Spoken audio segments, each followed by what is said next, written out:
ভিডিওটা শেয়ার করবেন। আপনার হতে পারে আপনার ঘরে, ওয়াল্লাহি ইভেন আপনার ঘরে এমন মানুষ পাওয়া যায় যে সলাতের নিয়ম জানে না, যে সলাতের শুধু এই জন্য আদায় করে না, তার মনে হয় যে সে সূরা পারে না, সে দোয়া পারে না।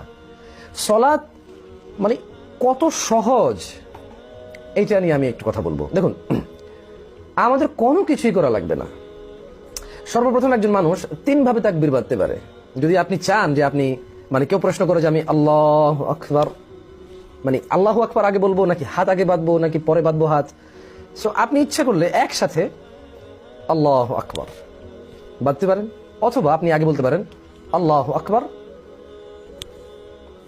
আপনি ইচ্ছা করলে আগে হাত বাঁধতে পারেন,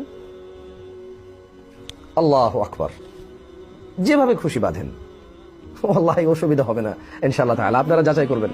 আচ্ছা, এন্ড দেন প্রথম কাজ আপনার কি, মনে রাখবেন there is no মুসাল্লা দোয়া, কোনো মুসাল্লার দোয়া নেই।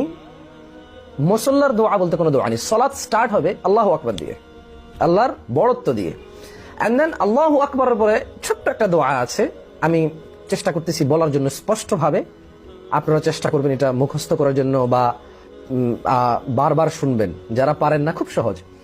আল্লাহু আকবার, সুবহানাকা আল্লাহুম্মা ওয়া বিহামদিকা ওয়া তাবারাকা ইসমুকা ওয়া তাআলা জাদ্দুকা ওয়া লা ইলাহা গায়রুক।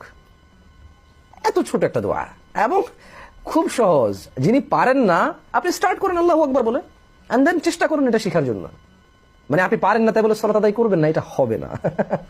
قال الله تعالى فلا صدق ولا صلى, এরা বিশ্বাস করেনি আমি রবকে, আখিরাতকে, মুহাম্মদকে সাল্লাল্লাহু আলাইহি ওয়াসাল্লাম, ওয়ালাকিন কাযাবা ওয়া তাওয়াল্লা। আপনি জানেন না দিনী ভাই, আল্লাহ সুবহানাহু ওয়া তাআলা জাহান্নামে দেওয়ার সময় বলবে, নালিশ করবে, মানুষকে নালিশ করে বলবে ফালা সাদ্দাকা, বিশ্বাসই করেনি, ওয়ালা সাল্লা, সালাত আদায় করেনি। আপনি যতটুকু পারেন ততটুকু থেকে স্টার্ট করতে হবে, দেন আস্তে আস্তে লার্ন করতে হবে। লাইক দিস, আল্লাহু আকবার, সুবহানাকা আল্লাহুম্মা ওয়া বিহামদিকা ওয়া তাবারাকা ইসমুকা ওয়া তাআলা জাদ্দুকা ওয়া লা ইলাহা গায়রুক, এন্ড দেন আউযু বিল্লাহি মিনাশ শাইতানির রাজীম, বিসমিল্লাহির রহমানির রহিম। পড়তে হবে সূরাতুল ফাতিহা। অনেক সহজ একটা সূরা।